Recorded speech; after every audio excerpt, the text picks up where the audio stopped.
8 out of 10 women are going through menopause at work, and it's the fastest growing demographic in Australia.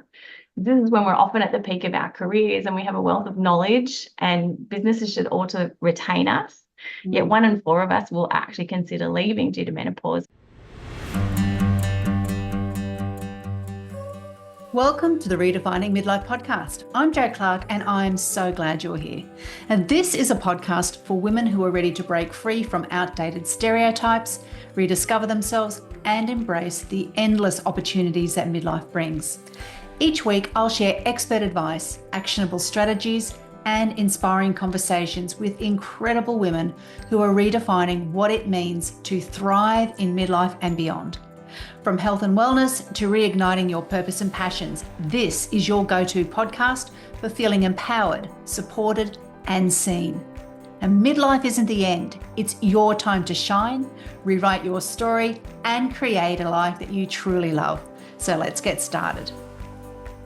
Welcome to episode 122 of the Redefining Midlife podcast, and thank you so much for joining me. And today I'm going to be continuing on with the theme of midlife women in the workplace. And if you haven't had the chance to listen to last week's episode, I highly recommend you do that after this one, because last week I had a powerful conversation with Jackie Duckworth, and we unpacked issues that many midlife women experience when they're looking for work or promotion, including how their incredible skills and their vast experiences are usually undervalued or ignored. Now, today, I'm exploring another work-related theme that many midlife women experience, and that is dealing with menopause symptoms in the workplace. Now, this is a huge issue. In Australia, there are 2.5 million women of peri or menopause age in the workforce, so we're talking a large range of ages. Now, we've discussed menopause, the signs, the symptoms with experts plenty of times on the podcast, but we've never discussed how you cope with the symptoms in the workplace. And from the data and statistics that we have here in Australia, and translate that if you're listening from another country, 46% of women don't disclose their symptoms because they're worried it'll be perceived negatively. And when I look back to my own teaching career, I was one of those women, plagued with brain fog. I was feeling tired to the bone because of the continual waking up with the night sweats, dealing with heavy periods and having to wait for a bell to go before I could head to the loo and change my tampon. Now, as women, we just keep soldiering on. But we also know that 1 in 10 or 10% of women leave their job due to menopause symptoms. 14% go part-time and 8% don't apply for promotion. Now, those numbers are staggering. And this then has a significant effect on the gender pay gap and, in turn, future superannuation and therefore our wealth and our well-being and a range of outcomes that is going to impact our future. So today I'm chatting with Jodi Woodroff, who is a passionate advocate for empowering women in midlife. And she specialises in menopause awareness and education in her role with Menopause-Friendly Australia, which supports organisations to foster awareness, inclusion, and meaningful change in the workplace. Now, more women really need to hear about this topic and what they can do, so be sure to share this episode with your friends and your workmates. Now, let's get started and learn more about Jodi and her important work a little better. Welcome to the Redefining Midlife podcast, Jodi. It's wonderful to have you on the show today. It's lovely to be here. Thanks so much for having me, Jo. Absolute pleasure. Now, before we get on to today's important topic, I'd love for our listeners to get to know you a little bit better. So tell us a bit more about yourself. Who are you? What was life like for Jodi growing up? What did you do after school? Career highlights, all of these things that you can fit together in 5 minutes. It's easy, just like that. Just A like whole that. life story condensed. Oh, well, I mean, listen, it's not, there's, Jodi growing up was, born in Brisbane, raised in Brisbane. I've been in corporate world for a long time, particularly started out in customer service and as heads of customer service, and have grown my career in that space. Most recently, working in insurance and in transformation in corporate. But for me, the thing that I really want to touch on, I think, because it's really relevant to today's discussion, is a bit more about my menopause journey, because it's just so very important to kind of, I think, hone in on that, because it's a story that no doubt really resonates with a lot of people.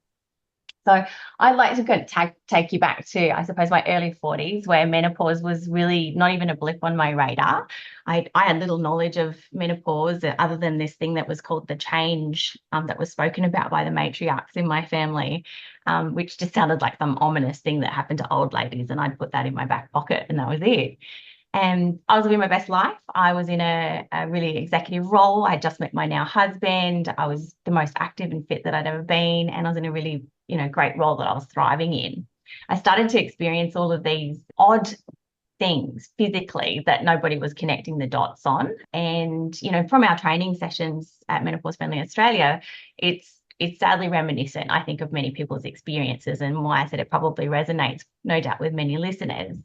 So in the first instance, I went to my GP because I had night sweats. I was sent off then for a full blood count and a thyroid test. Both gave us no information. And then I was getting gastrointestinal issues, and I was walking around looking like I was in my second trimester of pregnancy for no known reason. So I was sent off for a colonoscopy and an endoscopy. Then I was experiencing musculoskeletal pain, so I went off to a physio. Then I had this awful reaction getting my hair coloured, which I did quite regularly and never had an issue before. And I ended up with this horrendous itch and rash. So I was given an antihistamine. And I'd had this history of some mild anxiety, but that sort of showed up as social anxiety occasionally, or when I had to give presentations. But I was starting to just not be able to handle my normal day-to-day stresses at all. And I deteriorated to a point that I was on antidepressants. And, I'm talking normal day-to-day stresses in the workplace or at home. I had always had migraines, and they were sort of every couple of months, and then I was getting them about twice a week. So off I went and got a CT scan and saw a neurologist who told me, or their sage advice was just stress less. And essentially, I was looking like a little bit of a shit show. But by this stage, I just felt like I was a hypochondriac. I had no answers to any of these things, and not one person had ever mentioned the M word to me. And even after seeing a gynecologist for endometriosis management, that was not even on my radar. Mm. So I think, the reason I like to share this, and I certainly share my story in sessions. I think people connect to other stories. Is the upshot or downshot of that was my confidence at work really tanked, and my anxiety skyrocketed, and I felt like I was falling apart. And it took me several doctors and several gynecologists later before the proposition of perimenopause was even kind of put on my radar. Now, for your listeners who no doubt have a bit of, an understanding around menopause and menopause symptoms, menopause isn't something that's diagnosed. There's no easy test to determine that. So it's a retrospective event. It's after your last period. And so for those of us that are still experiencing menstruation, you don't know. And it really comes down to knowing if those symptoms are possibly symptoms of menopause. Now, that knowledge wasn't available to me at the time, and so I wasn't given strategies to be able to manage my symptoms. But once I had that piece of information, it was really it was just a beautiful opportunity then for me to be able to take ownership of my health and advocate for myself. I, of course, at that point in time I've always been a little bit of a hippie, I suppose, when it comes to medicine. And I opted towards trying complementary approaches to managing my symptoms. But I was continuing to struggle really significantly at work. And I had a period of 4 months where I had recurrent UTIs, and not for the fun reasons. And my cognition was just plummeting at work. I couldn't concentrate. I wasn't sleeping. The brain fog was out of control. I couldn't complete my sentences, even though I knew what I wanted to say. So I eventually tried MHT. But I was also at that same stage having to navigate those discussions with my male manager, which was a process that was really confronting for me, as both someone who has always been a staunch advocate for women in the workplace, though I felt like it was incumbent on me to just have to push through his crimson-faced squirming and lay out what was going on for me, so I didn't have to keep hiding my symptoms, as we so often do as women, in fear of what that might do to my perceived capability at work. So that conversation I believe would have been really different with a little bit of training and awareness, and probably would have been easier and more productive for us both. And getting the balance right with your menopause management, for those of us that are going through it or know somebody that's going through it, can take time and is not a one size fits all approach. So, for me, unfortunately, it meant that those hurdles became insurmountable. There was a number of things in my work that I just wasn't coping with at all while I was still trying to get the balance right. And, 8 out of 10 women are going through menopause at work, and it's the fastest growing demographic in Australia. This is when we're often at the peak of our careers and we have a wealth of knowledge, and businesses should ought to retain us. Yet 1 in 4 of us will actually consider leaving due to menopause. And, sadly, I ended up being the 1 in 10 that actually do. Mm. And so I think I really like to share that story, not because it sounds like, oh, well, geez, that's not a great outcome. All isn't lost, with a mix now of estrogen patches, vaginal estrogen, a Mirena, progesterone tablets, and lifestyle and mindset changes, and a beautiful community of women who get to share their stories and not do this alone. I now get to use my experience to connect workplaces and individuals to help ensure that women can stay in work and continue to thrive through menopause with the right education and support. So that's why I like to share that story. No, thank you for sharing it, because a lot of women are going to be able to go, nod their head to various symptoms that you described, or the scenario in the workplace that you described. And we haven't on the show so far really discussed menopause in the workplace, and it is such a critical topic to discuss. And that's why I'm so pleased that you were able to come on to talk to us today. There are many factors that make this such a wide-ranging yet incredibly important topic to discuss. And we know that every single woman's experience of menopause and going through the perimenopause transition, or the menopausal transition, it goes over for a number of years, and it can change over time. So we know every workplace is different, and that can also change over time. So this is, you mentioned before, it's not a one size fits all proposition that we're looking at and talking about today, but there are some commonalities. Now, for myself, I've chatted with many women on the podcast. We've chatted with my friends, with colleagues, and also my own personal mentoring clients about, what can happen when you experience something like a hot flush in the middle of a meeting, or an episode of brain fog at a certain moment. So let's just start with that perspective of someone who might be like you, experiencing some of those symptoms at work. So the first question I've got for you then, Jodi, is how can women approach their managers or perhaps their colleagues to ask for those accommodations without fear of any stigma or judgment? Just like you said, you were watching your line manager almost squirm and feel uncomfortable. And as women, we often worry about what we do or what we say and the effect it's going to have on somebody else, rather than thinking about ourselves and prioritizing ourselves. So how could a woman perhaps start or initiate a conversation? Well, I think if we just step back a little bit first, and Jo, I mean, I could talk about this stuff all day, so please, if I'm going off tangent, let me know. But I think it's really important in the first instance to acknowledge that 1 in 4 women will experience no symptoms, and so we should never make assumptions that just because someone is of menopausal age that they will. But that does mean that 3 in 4 will experience symptoms, and for one of those women, they're very likely to be serious symptoms that have a significant impact on their quality of life at work and at home. So, again, no assumptions. Everybody's experience is really different. We talk conceptually about this idea of there being 34 menopause symptoms, which is commonly referenced. However, depending on the material, you can see that that list is far more expansive. For individuals like me, they may not even know they're experiencing perimenopause at the time because it was something that's not being talked about. Their friends or colleagues or family might not be sharing with them, or they may be talking about very different symptoms. So that in itself may have someone at work overwhelmed just with some symptoms that they don't even understand. So so they're not even going to be able to have that conversation because they don't even know yet, which is why education becomes so important, education and awareness. But, for some, and we talked about, hot flushes is, of course, a common one that we all kind of think about when we think about the term menopause. But for some people, there are really severe symptoms. And the most common symptoms that we hear about that affect people at work are anxiety, brain fog, and loss of confidence. And it sort of doesn't really matter about the type of work that you do. Those things can be really, really impactful and create challenges. The thing with those symptoms is they're often interconnected. So someone gets night sweats, they don't sleep well, that they're not sleeping means they have fatigue, they then can't concentrate, their brain fog gets worse. their confidence is taking a bigger hit. That leads to anxiety, and then they're not sleeping. And that just becomes this cycle that goes on. And that, again, just leads to more and more overwhelm. We've then got people with physical symptoms and psychological symptoms that can be super impactive at work, including things like heavy flooding periods, those hot flushes we talked about, mood changes like irritability, which is, we often hear the term rage used more often than not, heart palpitations, bladder issues. And at this stage in life, women are at higher risk of anxiety and depression. So these are all really impactful and can really affect someone's performance and confidence.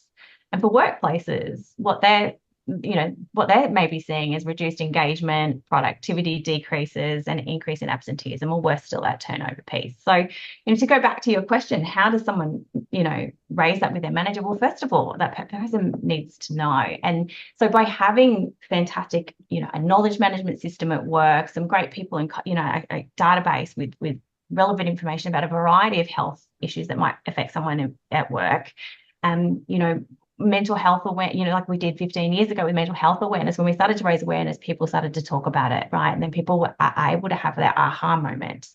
My aha moment came just from this awareness, like getting information. So first and foremost, businesses can just provide information where people might actually go, oh, geez, that actually sounds like me. I might go and have a conversation with my GP. I think the thing is, you're always talking to somebody in your workplace, regardless of whether it's a friend, colleague, line manager, or someone perhaps from your people and culture or HR team, requires a bit of preparation on your part. So you go in with what it is that you're trying to achieve from that discussion. So approach the conversation with understanding that the person who's receiving the information may not have much awareness. Of course, if you come from a workplace that has done this sort of education and awareness, well, that's fantastic. That's already going to be on their radar. You can tell them as little or as much as you feel comfortable with, because you're not obliged to say, hey, I'm menopausal and I'm having heavy flooding periods. That might be not something that you're not comfortable with. So it's about approaching the boss, asking for a time, picking a time when there's going to be enough time to discuss it. So not a hallway conversation or somewhere where someone's only got 15 minutes, because it's a conversation that necessitates time and patience and, a little bit of understanding that the other person might be receiving this information for the first time and might feel a little bit uncomfortable with it themselves. Then talk about what you're comfortable talking about. I'm currently experiencing these symptoms, or I'm currently experiencing symptoms. I won't go into detail, but they're symptoms related to menopause. And this is how it's affecting me at work, because we need to connect the dots. How is it affecting you at work? Have no concentration. I'm dreadfully tired until midday because I'm not sleeping. Great example we have of a male in the UK who's a train driver who was unable to sign off a safety document to say, hey, I'm fit for work today. And the reason being was because his wife was experiencing night sweats. And so the window was open, the window was closed, the doona was on, the doona was off. So that was the conversation in a completely different frame, where you've got a gentleman that needed to have that conversation with their workplace. How is it affecting me at work? I can't concentrate. I don't feel like it's safe enough for me to drive my train. I'm struggling to complete my sentences. I don't feel like when we have those conversations in the hallway that's working for me at the moment, because my cognition is impacted. So for me, having a conversation at my desk or in an office where I can take notes is really going to be useful to me. Could I possibly have some flexibility? Because in the mornings, I haven't slept well and I don't feel that my brain kicks into action until 10 a.m. Is there any chance that I could start later in the day?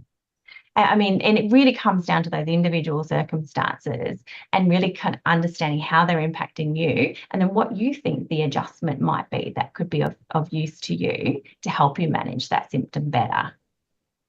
So then and in the work that you do, and because you assist the organisation that you work for, that the organisation assists workplaces to become menopause friendly. Mm-hmm. So what are those key elements then of a menopause friendly workplace?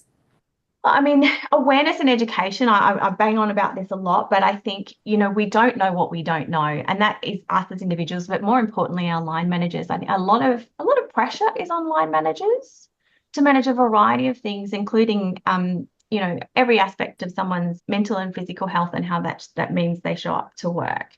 With the right awareness for our line managers and the right education, it makes them feel that they're equipped to have those discussions, that they can go in there with an understanding, okay, so these are all the symptoms and this is how it might affect someone at work. All right, this is just like talking about whether someone had broken their leg.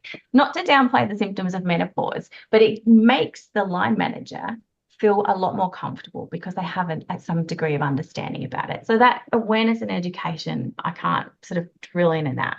Mm-hmm. Flexible work options, of course, that's really going to be dependent on the nature of the work that one's doing and the work environment, whether that's an appropriate option.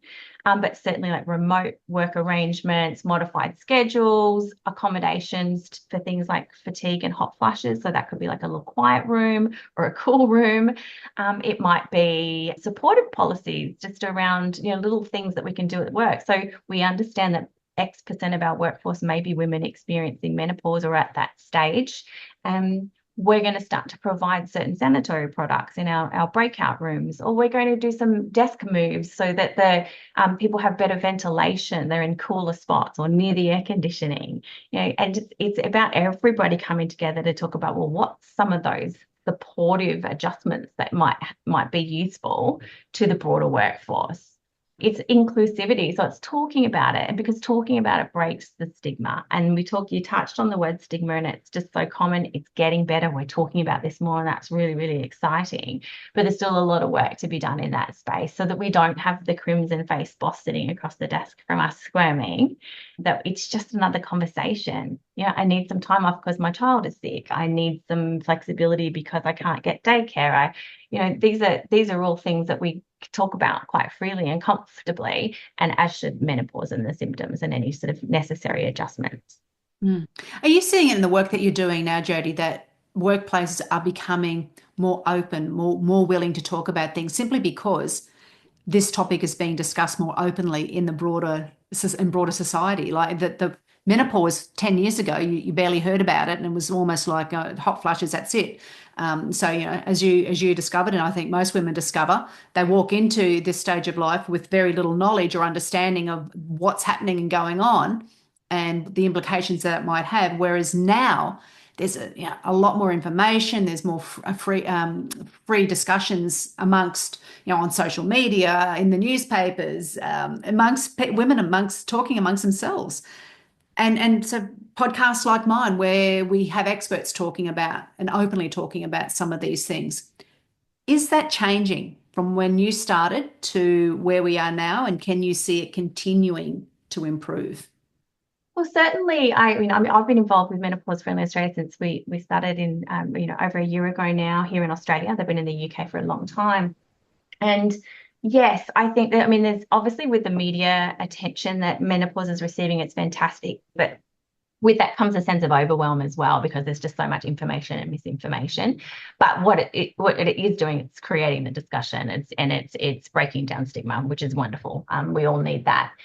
We are seeing an uplift in interest in organisations wanting to become menopause friendly.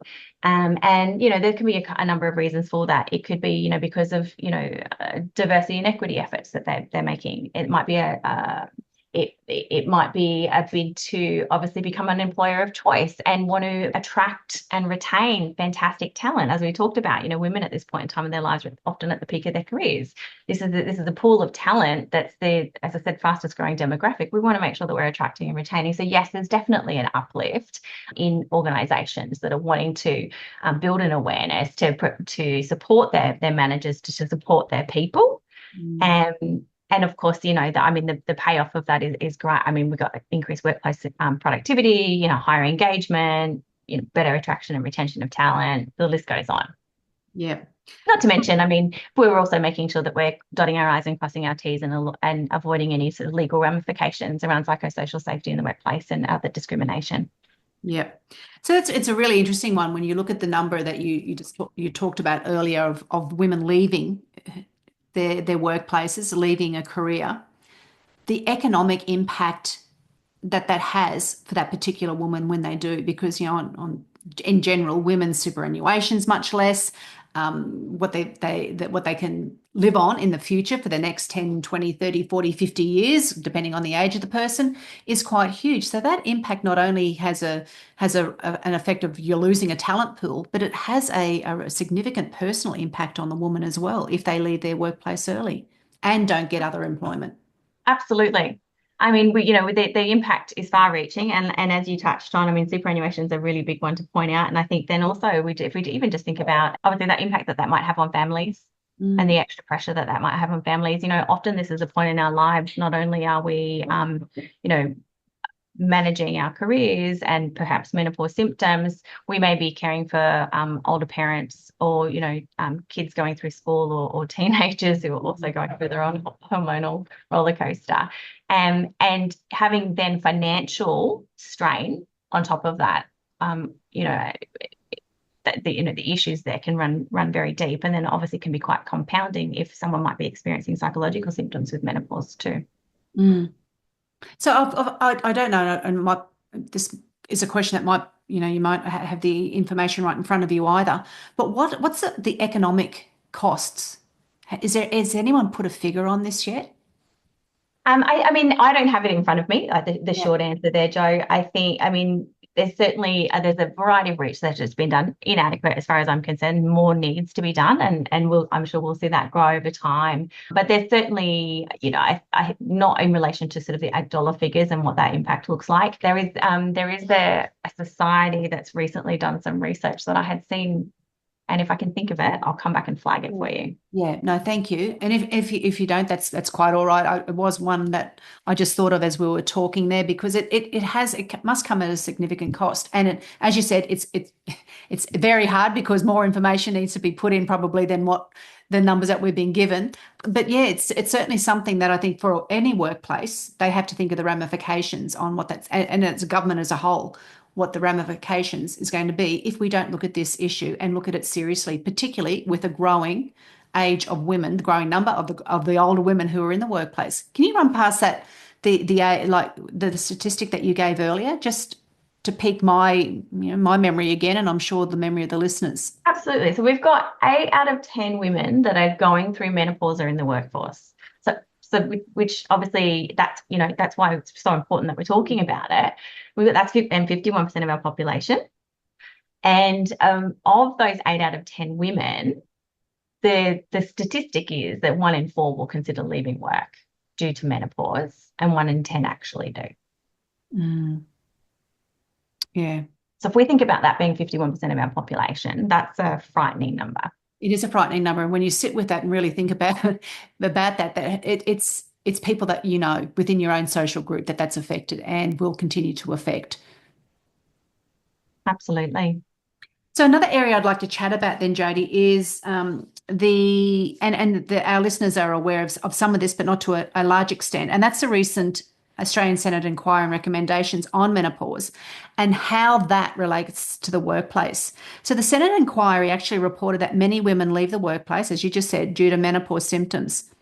So when you're working with organisations, how do you try to really emphasise that point to workplaces, to what they could do to perhaps prevent that talent loss? Well, we've sort of, I think, connect the dots back to the recommendations that have come from the Senate inquiry. One of those is around improving workplace supports. So, providing sort of tailored workplace training for managers and employees, that helps to foster that inclusivity. And then it aligns with the recommendation to sort of develop best practice guidelines for workplace policies that support people in and their individual experiences of menopause.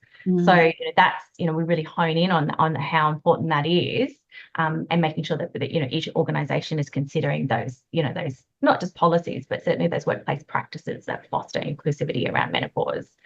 Then there's also from the Senate inquiry, there's that raising awareness and education, and that's expansive. That's well beyond just the workplaces. Obviously, if anyone that's listened to the Senate inquiry will have heard that is far-reaching, and our GPs and our medical specialists in this field certainly need increased training in this space. But the promotion and awareness campaigns and the training to ensure that employees and colleagues understand more about menopause and their symptoms and their impacts mirrors that inquiry, the Senate inquiry's call for public health campaigns to help destigmatize and enhance societal understanding.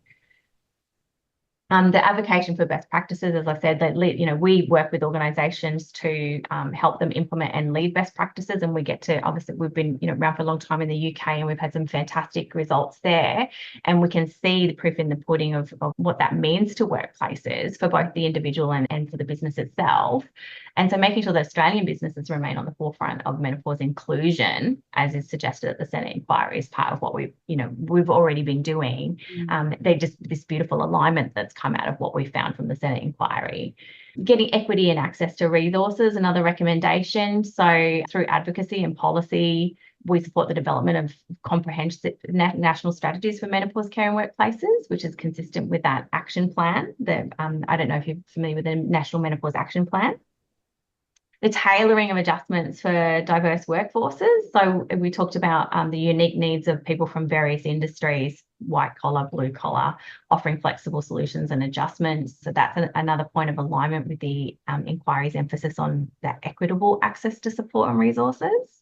And of course, making sure we're making economic and cultural considerations. So we're always highlighting the economic impact of menopause on the workforce, participation, productivity, and retention, which we've touched on today. And by addressing those factors, we can support in the inquiry's broader objectives of reducing workplace inequity.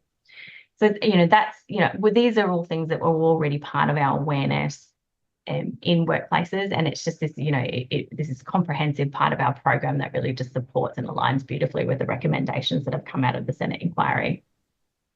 So for Menopause Friendly, it really is your organisation. It really is a great, a lot of information that's come out of the recommendations, because it's really supporting what you're already doing. Absolutely. I mean, the thing is, this is just about creating inclusive, supportive, and productive environments for people managing menopause, right? Yeah. This is something we've been doing here in Australia for over a year now. We're doing it in the UK for over 10 years.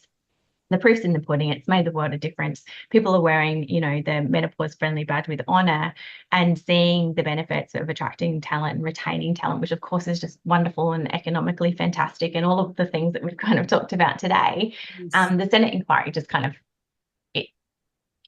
for us, I suppose, is a little bit of we knew this, and it's just it's really reaffirming, nice. isn't it? Exactly what you know, and you know what works and what's going to be important when we're looking forward to stopping the bleed of talent leaving the workforce, women leaving the workforce, or women who are suffering needlessly during their employment. So it really is important work that you guys are doing. Is there anything else that you want, before we wrap up with a few of the questions, is there anything else that you want to touch on, discuss with regards to, everything that we've been chatting on today?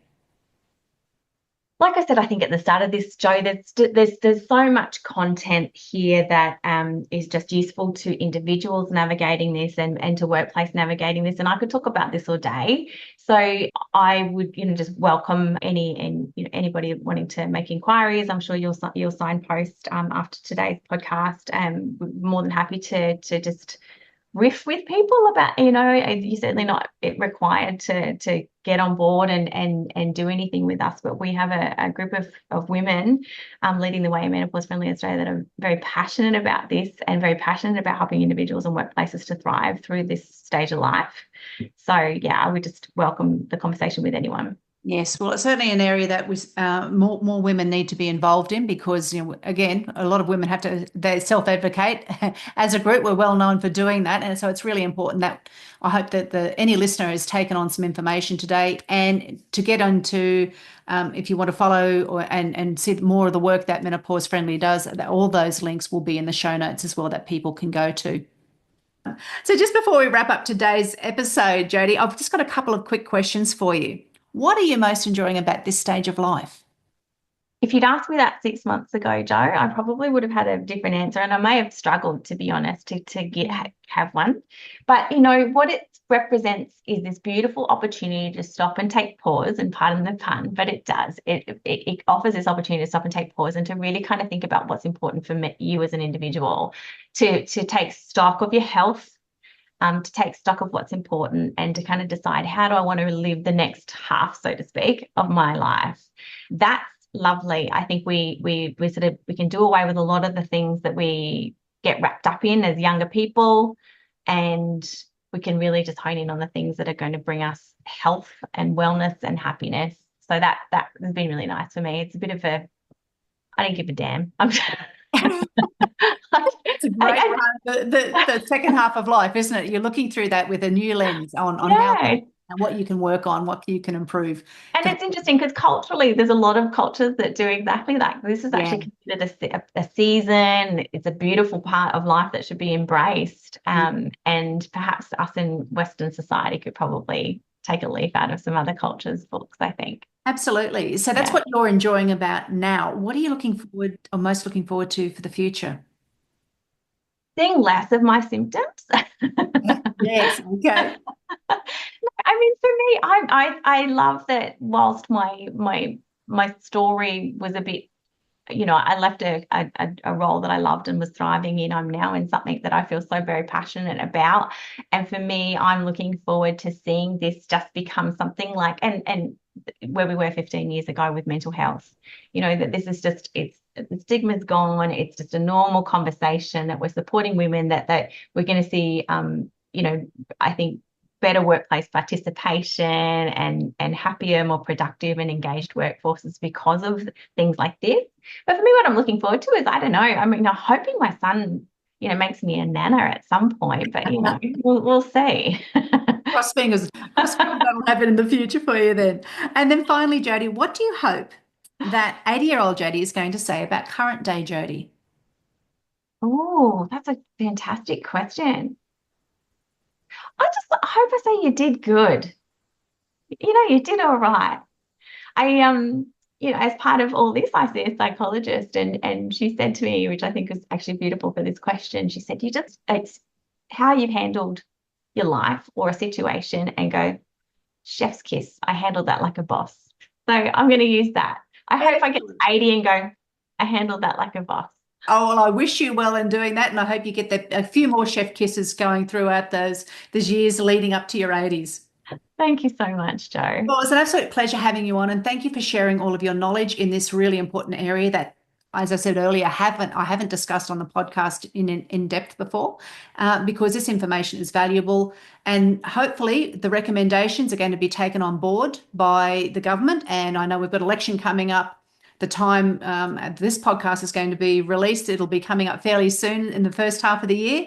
So let's just hope whoever is in power is going to make some changes, and it's going to be taken seriously as it should Yeah, be. absolutely. And I think, my final note to everyone, I think anyone that is running a workplace, understand that this doesn't need to be bigger than Ben-Hur. Menopause awareness and education at work can be as big or as little as you want it to be. And sometimes the littlest adjustments can make the biggest of differences. And that's so true with many things in life. So that's a great note to end on. Thank you so much. Thanks, Jo.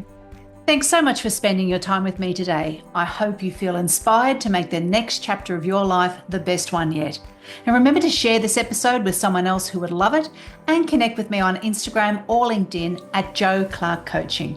All the links and the details from today's episode are in the show notes or at joclarkcoaching.com. And if you enjoyed this episode, please follow or subscribe this show on your favourite podcast app and leave a 5-star rating and review.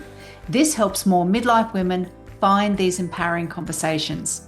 I can't wait to chat with you next week. Until then, take care and keep creating a life that you love.